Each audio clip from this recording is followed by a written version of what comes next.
want to tell you a little story about when you should upgrade people. Once upon a time in Omaha, Nebraska, I took my very first class of Sangam Taekwondo. It was in 1968.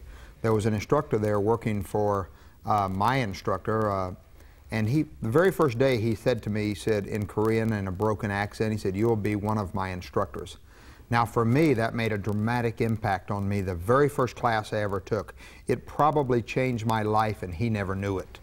I often think, wouldn't it be wonderful if instead of accidentally saying those great things, we did it on purpose every single day to every single student? Because the question comes is, when does somebody upgrade? Well, for the student it comes, but when you say the right thing, that they instantly change from being a casual student just taking martial arts for the fun of it to a lifetime martial artist. You said the right thing and their mind clicked.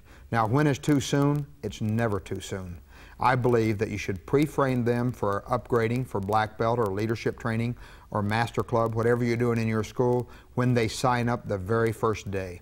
Someone comes in and they go through an intro, or whether you're doing a 1 or 2 or 3 intro, or whether you're doing the no intro tour, no matter how they're enrolling, you should tell them about the black belt training, take it away from them, and go ahead and enroll them in your regular procedure, but make them aware that most of the students in your school are working towards their black belt.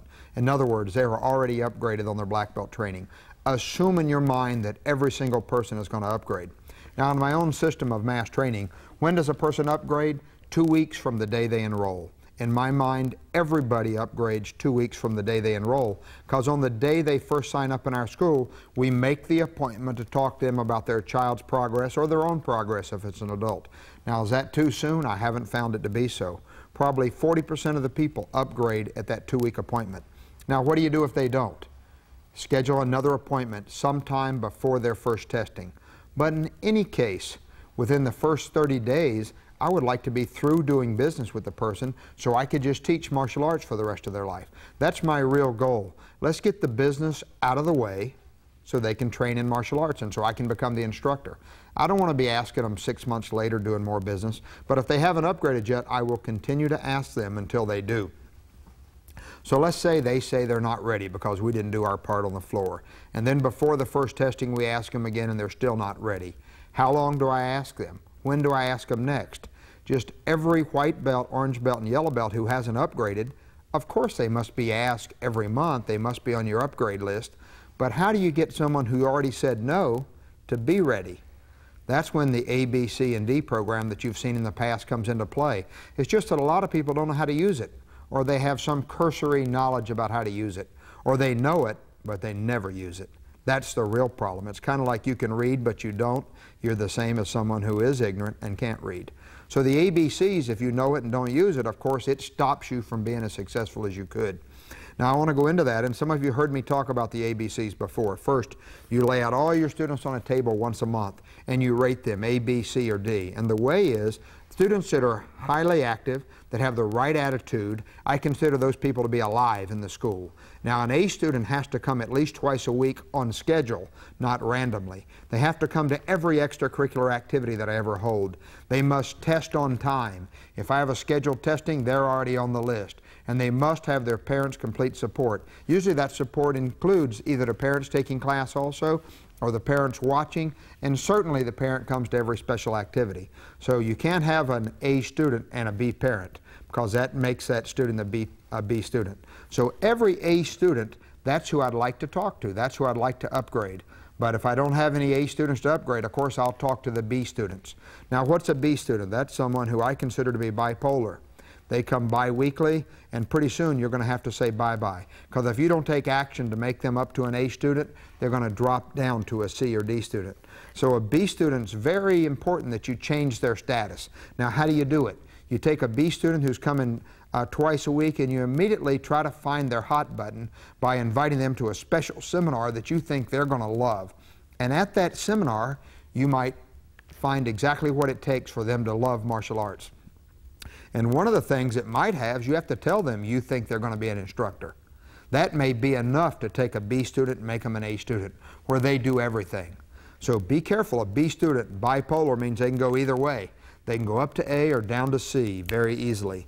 A C student, of course, is someone who comes casually.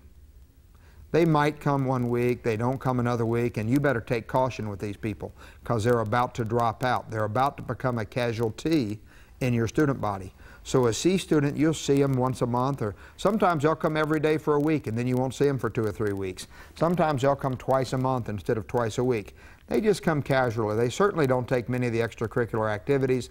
They don't think they're ready to test, and they're probably right. This person, the first thing you do is don't invite them to an event because they're already rejecting that. The first thing we do with a C student is get them on a schedule.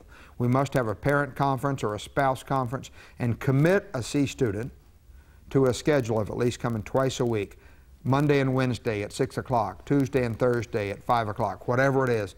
Commit a C student to a schedule. That's the first step to changing their life. Now the D student.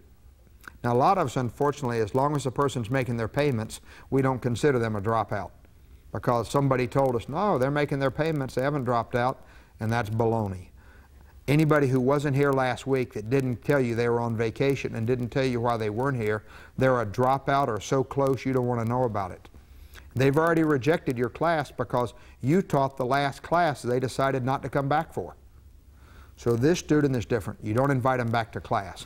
And the longer they've been out, the more special the activity that you invite them to come back to has to be. Now, if someone just missed 1 week, you might just have a personal invitation to come back to class. That might fix the problem.